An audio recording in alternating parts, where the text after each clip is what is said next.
Imagine waking up one morning to find that your country's economic destiny had been rewritten overnight, not by your leaders, not by your citizens, but in a luxury hotel thousands of miles away. That's exactly what unfolded in 1985 inside New York City's iconic Plaza Hotel, where five of the world's most powerful nations quietly redrew the map of global finance.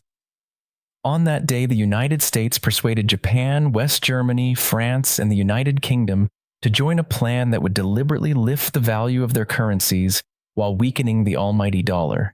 It sounded like diplomacy, but beneath the polite smiles and polished press statements, something darker was at play. A decision that would supercharge Japan's rise and then destroy it. A single meeting that ignited one of the most dramatic economic booms and crashes the modern world has ever seen. Before we unravel this hidden story of global money and manipulation, make sure to subscribe and comment where you're watching from. I love seeing how global our audience really is. Now, let's travel back to the moment that changed everything, the Plaza Accord, and uncover how one secret deal reshaped the world's financial system for decades.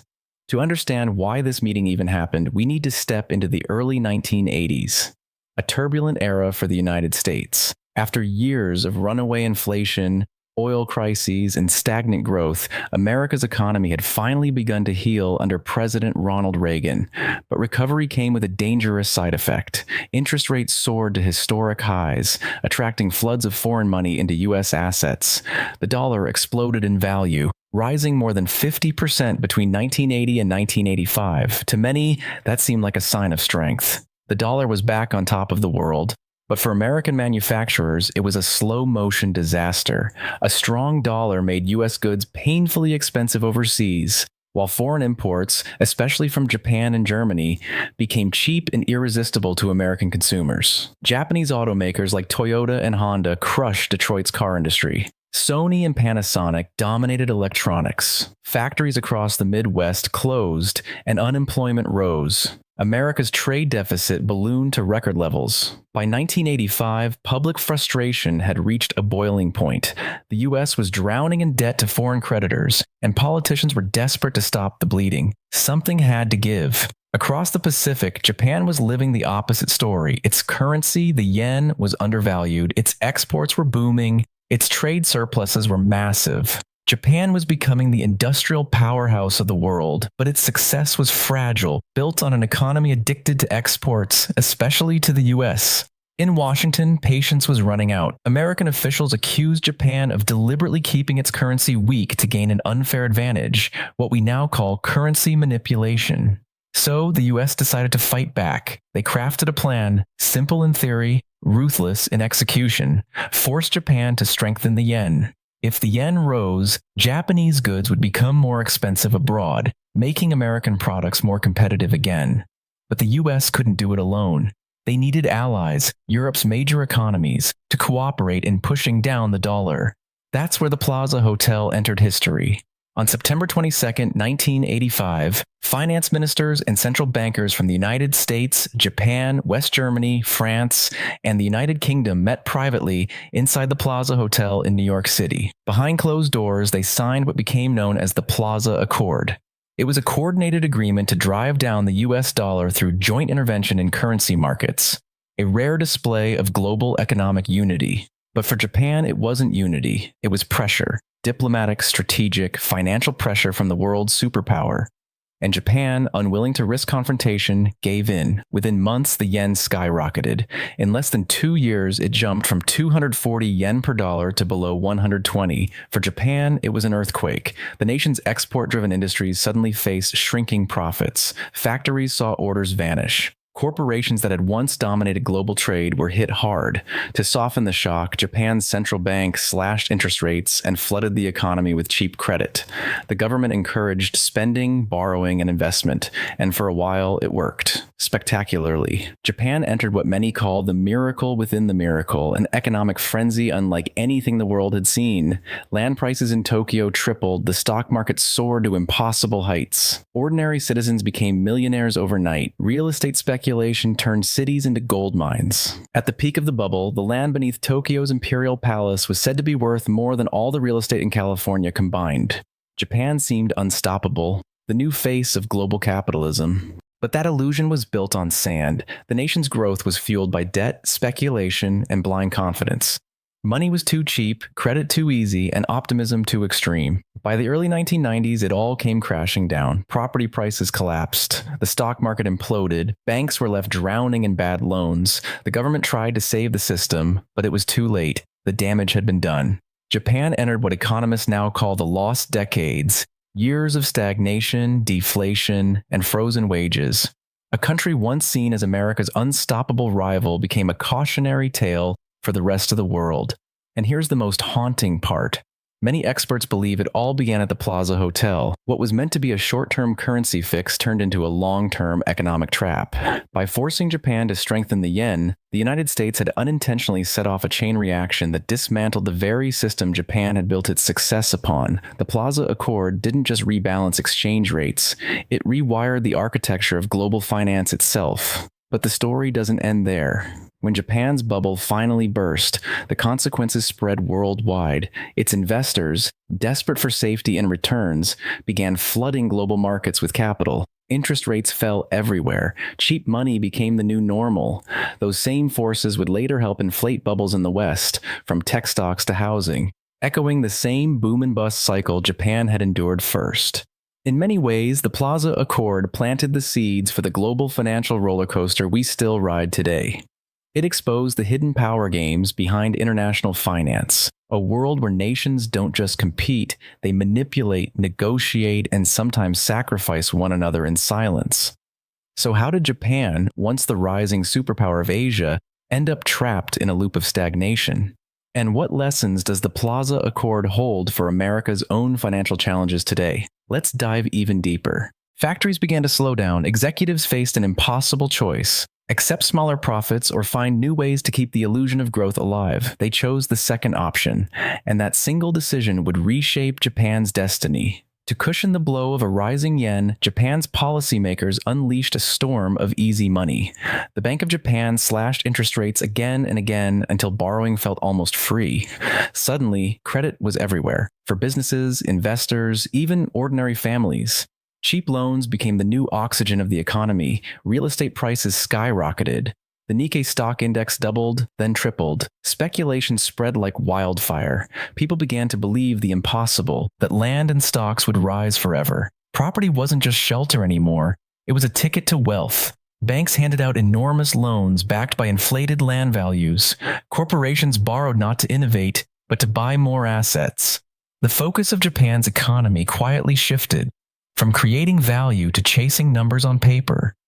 At the height of the mania, Tokyo's land prices reached such absurd levels that the tiny Ginza district was said to be worth over $1 million per square meter. It was no longer real growth, it was financial alchemy, wealth created by leverage, not labor. And all of it was happening under the watch of officials who believed they were saving Japan from the shock of the Plaza Accord. But by the late 1980s, cracks began to form. Inflation crept higher. The cost of living surged. Yet the frenzy continued, powered by fear. The fear of missing out on the greatest boom in modern history. Politicians were afraid to intervene, bankers were making record profits, and citizens were convinced they'd found a shortcut to prosperity. The entire country was trapped inside an illusion that felt real, until it wasn't. By 1989, the Nikkei reached almost 39,000 points, more than double its level just 3 years earlier. But beneath the glittering surface, Japan's foundation was rotting. Companies had borrowed beyond their limits. Banks were drowning in risky loans. And then, the correction began. When the Bank of Japan finally raised interest rates to cool the market, the fantasy shattered. Stock prices tumbled. Investors panicked. Within 2 years, more than half of Japan's stock market value had vanished. Then real estate followed. Property values collapsed. Families who had bought homes at the peak were trapped in debt. Corporations that had borrowed against inflated assets went bankrupt.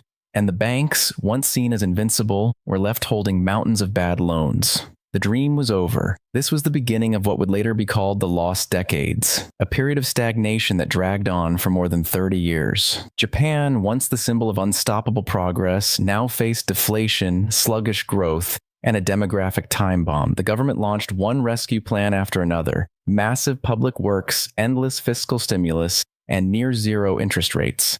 But the magic never returned. The damage ran deeper than economics. It was psychological. An entire generation lost faith in risk, in ambition, in the very idea of growth. Young people stopped investing in stocks or property. Companies hoarded cash instead of expanding. Deflation punished borrowers and rewarded caution. The same nation that once redefined productivity and innovation became paralyzed by hesitation. What began as a deal in a Manhattan hotel room had turned into a slow-motion transformation, from optimism to restraint, from dynamism to survival. Meanwhile, across the Pacific, the story played out very differently. For the United States, the weaker dollar delivered a short-term boost. Exports recovered, factories stabilized, and politically, Washington had proven something powerful, that it could bend global finance to its will through diplomacy. The Plaza Accord became a symbol of American influence, the ability to realign the world economy with a single coordinated move. But the victory was fleeting. While America fixed its trade numbers, it ignored the deeper problems: overspending, speculation, and the seeds of its own future bubbles. In the years that followed, the US began to mirror Japan's mistakes. Cheap credit, rising asset prices, speculative manias. The same medicine that once broke Japan became the foundation of America's modern economy. Yet the true tragedy of Japan's story wasn't just the collapse itself. It was how the country responded. When the bubble burst, the government refused to let the system reset. They bailed out failing banks, rolled over bad loans, and kept zombie companies alive. Instead of cleansing the system, they froze it in place. Productivity stalled, innovation slowed. Japan fell into what economists call a liquidity trap, where money is cheap, but no one wants to spend it. Consumers became cautious, corporations became conservative, banks became risk-averse, and every attempt to revive demand ended in disappointment. Deflation took hold, prices stagnated, wages stopped rising. Even as the government poured money into the economy, growth barely moved. To fight back, Tokyo unleashed wave after wave of stimulus. Bridges, tunnels, and highways were built across the nation, many of them to nowhere. Each round of spending sparked a brief recovery, followed by another slump. By the early 2000s, Japan's public debt had exploded beyond 200% of GDP, the highest among developed nations. And still, the country couldn't escape its slow-motion decline. The population was aging rapidly, birth rates were falling, and the once vibrant society that had dazzled the world in the 1980s had grown inward-looking and cautious. What began as a currency adjustment had become a national transformation, an economy built on fear rather than ambition. The story of Japan after the Plaza Accord isn't just about numbers or policies. It's about the unintended consequences of power, how decisions made to protect stability can end up suffocating it. For America, the Accord was a clever fix for a political problem. For Japan, it was a turning point it never fully recovered from. It showed how cooperation among nations can become coercion, how even allies can wound one another through financial manipulation disguised as diplomacy, and how small adjustments in currency policy can reshape the fate of entire generations. Yet Japan's warning didn't stop the rest of the world from walking the same path. In the decades that followed, South Korea, China, and even the United States repeated versions of the same story: easy credit, rapid growth, speculative bubbles, and inevitable crashes. Each believed they could control the outcome. Each learned the same hard truth: markets can defy gravity only for so long. The Plaza Accord may have been signed 40 years ago, but its echo still shapes global finance today. It taught nations how to weaponize their currencies, how to inflate and deflate entire economies through coordination, and how even the best intentions can trigger decades of unintended consequences. But Japan's story wasn't over yet, because what happened next, how the country tried to rebuild, and what it discovered about the limits of monetary policy would reveal even deeper lessons about the modern world, and that is where we'll pick up next.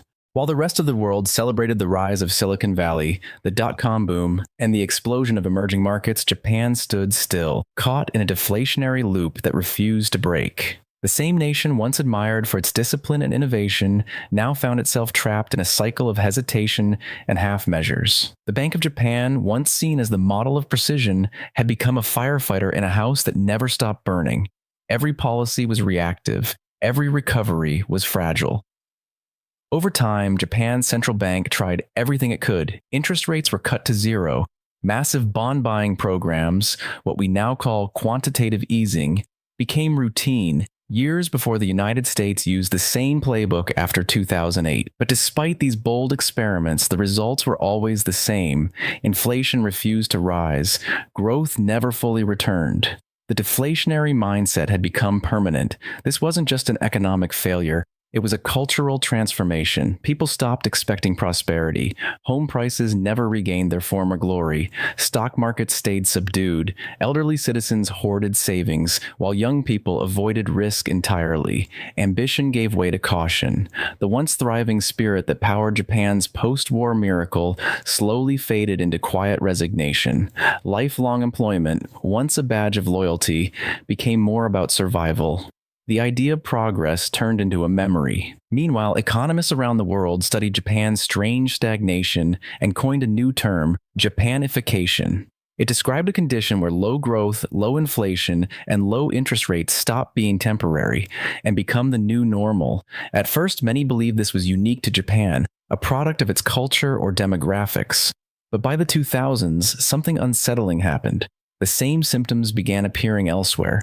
The United States, Europe, even China. Zero interest rates, unlimited money printing, asset prices soaring while real wages flatlined. It turned out Japan wasn't an outlier. It was a preview. The Plaza Accord had been just the opening act in a global era of monetary manipulation, a world where economies were no longer driven by productivity, but by policy. And once governments lose faith in organic growth, they start chasing artificial stability through credit, through debt, through endless stimulus. For Japan, the cost of this illusion was enormous. Public debt ballooned to levels once thought impossible. Yet the system stayed afloat because most of that debt was owned by Japanese citizens themselves. This domestic safety net allowed the appearance of stability, but it came at the price of stagnation. An entire generation born after the 1990s grew up without ever experiencing real economic expansion. The lost decades had quietly turned into a lost generation.